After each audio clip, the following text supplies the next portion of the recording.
Welcome back. Inside of Magic Tools, CapCut does have old photo restoration, and CapCut will open up the engine. If you don't have an old photo, but you want to understand exactly how this process works, CapCut will give you a sample in order to test the process.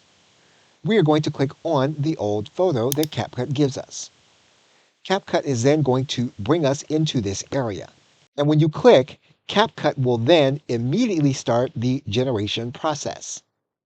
You'll see that the old photo has then been restored. You can also colorize the photo that you have been given.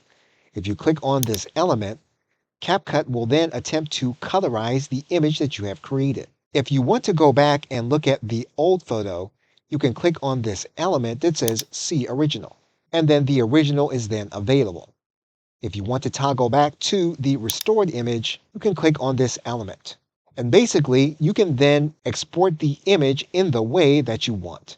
You can also use the CapCut editing tools in order to edit the photos as you would any other photo. Okay, so with that, thanks, and I will see you in another video.